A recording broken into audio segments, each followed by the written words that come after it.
Hello everyone.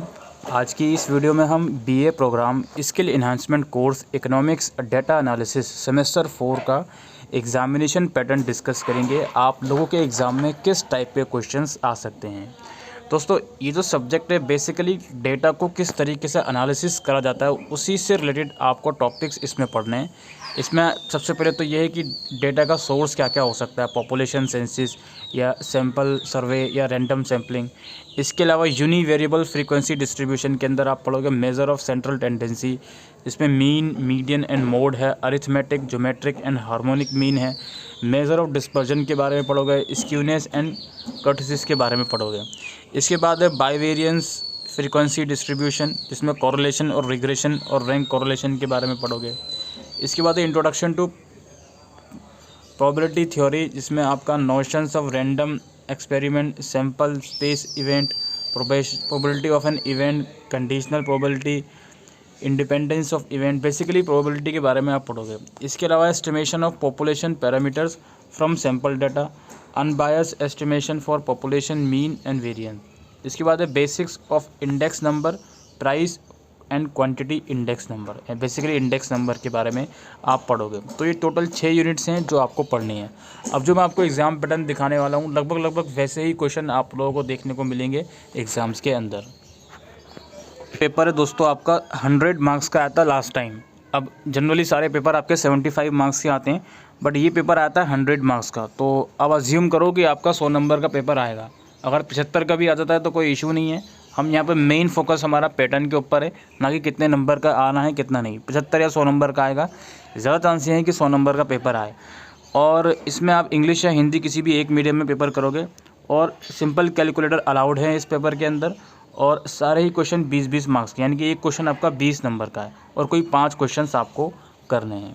Question number 1 हम discuss करते हैं। क्वेश्चन नंबर 1 का ए पार्ट है हमारा, distinguish between the measures of central tendency and measures of dispersion.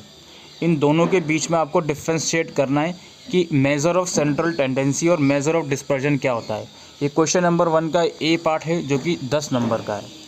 इसके बाद है B part, which of the following sequence have the standard deviation, sequence have the highest standard deviation. तो ये B part में आपसे पूछा गया है कि इन सीक्वेंस में से कौन सा सीक्वेंस ऐसा है जिसका स्टैंडर्ड डेविएशन सबसे ज़्यादा है। और सीक्वेंस आप लोग देख सकते हो अपने लेफ़्ट साइड में, जैसे यहाँ पर आप लोग देख सकते हो 2 4 6 8 3 6 9 12 4 8 12 16 1 2 3 4। तो इनमें से बताना है कि कौन से सीक्वेंस का स्टैंडर्ड डेविएशन सबसे ज़्यादा हाई है। ये क्वेश्चन नंबर 1 आपका कंप्लीट हो गया। इसके बाद क्वेश्चन नंबर 2 है, उसका ए पार्ट 5 नंबर का है, explain the difference between correlation and regression. Correlation और रिग्रेशन के बीच में आपको डिफ्रेंशिएट करना है, राइट।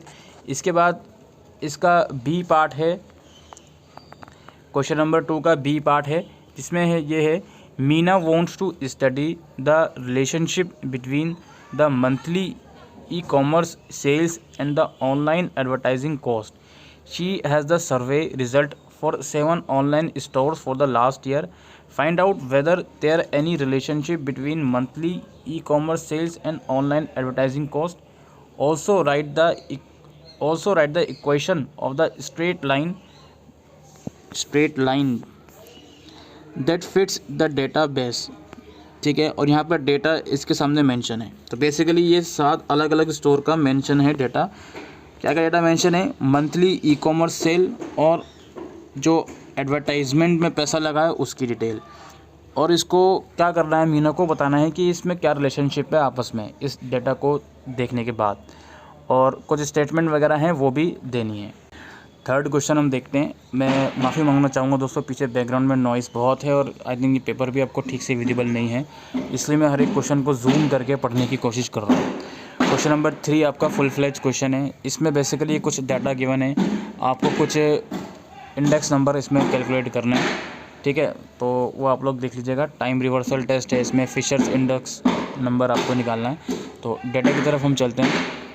देख सकते हो ये आपके सामने डेटा है, आइटम्स हैं, ये बेस ईयर है, करंट ईयर का है। आइटम्स हैं, प्राइस और क्वांटिटी हैं, बेस और करंट ईयर के। तो इसके बेसिस पर आपको कुछ इंडेक्स नंबर निकालने हैं अलग अलग मेथड से, वो आपको देख सकते हैं 20 नंबर में। इसके बाद क्वेश्चन नंबर 4 है जिसका ए पार्ट 12 नंबर का है। Define normal distribution and state it's properties. Normal distribution क्या होता है और इसकी प्रॉपर्टीज़ बताइए। और बी पार्ट में है आपका अगेन न्यूमेरिकल पार्ट है। Of the cars on a used car lot 70% have air conditioning and 40% have a CD player, 20% of cars have both. What is the probability that a car has a CD player given that it has AC? Basically 3 तरह की car हैं, किसी में AC है, किसी में CD player है। तो वो बताना है कि अगर आप कोई कार चूज़ करते हो तो उसकी प्रोबेबिलिटी क्या है कि उसके अंदर CD प्लेयर होगा, और कुछ चीज़ें गिवन है कि उस कार के अंदर AC है। तो वो चीज़ें आपको बतानी है ये बी पार्ट में, ठीक है। इसके बाद क्वेश्चन नंबर 5 है जिसका ए पार्ट 10 नंबर का है। What are the uses of index number. Index number के यूजेस क्या हैं वो आपको बताना है। बी पार्ट है draw line graph of the following time series data. कुछ टाइम सीरीज़ डेटा यहाँ आपके सामने गिवन है, ये आप लोग देख सकते हो। ईयर है, यहाँ पे इंडेक्स नंबर है। तो इनके बेसिस पर आपको लाइन ग्राफ बनाना है इस डेटा के बेसिस पर। ये 10 नंबर का है, क्वेश्चन नंबर 5 का बी पार्ट। क्वेश्चन नंबर 6 है define and state the properties of mean deviation and standard deviation. Mean deviation और स्टैंडर्ड डेविएशन को आपको डिफाइन करना है और इनकी प्रॉपर्टीज़ बतानी है 20 नंबर में। नंबर 7 आप अपने लेफ्ट पे देख सकते हो। कोई भी 3 मेथड बताओ जिनके थ्रू आप इंडेक्स नंबर कंस्ट्रक्ट कर सकते हो। कोई भी 3 मेथड आपको एक्सप्लेन करने हैं। और लास्ट, और कहूँ या क्या कहूँ, लास्ट क्वेश्चन है आपको शॉर्ट नोट लिखना है किन्हीं 2 पर। इसमें आपका है डिस्क्रीट वेरिएबल, वेरिएंस और नल हाइपोथेसिस और डिग्रीज ऑफ फ्रीडम।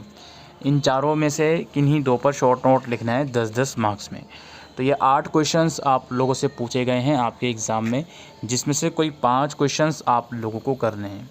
हम अपने सिलेबस पर अगर वापसी आते हैं तो हम देखते हैं यार इंडेक्स नंबर में से भी काफ़ी अच्छे खासे क्वेश्चंस आए हुए हैं, तो ये आपको करना ही करना है। और कुछ थ्योरी क्वेश्चन भी आए हुए हैं सेंट्रल टेंडेंसी वाले, उसमें से कि स्टैंडर्ड डेविएशन को डिफ़ाइन करो, और डिस्पर्जन और मेजर ऑफ सेंट्रल टेंडेंसी और मेजर ऑफ सेंट्रल डिस्पर्जन में क्या डिफरेंशिएट है वो आपको करना है। प्रोबेबिलिटी के ऊपर न्यूमेरिकल क्वेश्चंस आया हुआ है, वो सब चीज़ें हैं। कुछ थ्योरेटिकल क्वेश्चंस भी आए हुए हैं कि वेरिएंस क्या होता है, ये सब चीज़ें आप लोगों को करनी है, ठीक है। तो कुल मिलाकर हर एक यूनिट इम्पॉर्टेंट ही है। इंडेक्स नंबर वाली यूनिट ज़्यादा इंपॉर्टेंट मैं कहूँगा। कुछ क्वेश्चन इसमें से आए हैं अच्छे खासे, तो वो आप ज़रूर से करके जाइएगा।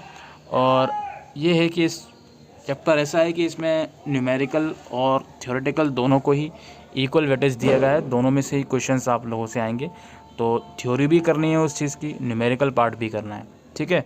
बाकी आप लोग देख सकते हो इंडेक्स नंबर में आपको थ्योरी भी पूछी गई है कि कोई 3 मेथड एक्सप्लेन करो, और न्यूमेरिकल क्वेश्चन भी इसका आया था, फिशर्स आइडियल इंडेक्स नंबर वगैरह। तो वो सब चीज़ें इसमें हैं इस पेपर के अंदर, ठीक है। बाकी यूनिट 2 में से थ्योरेटिकल पार्ट ज़्यादा आया है कि सेंट्रल टेंडेंसी को डिफ़ाइन करो, मेजर ऑफ डिस्पर्जन को डिफ़ाइन करो।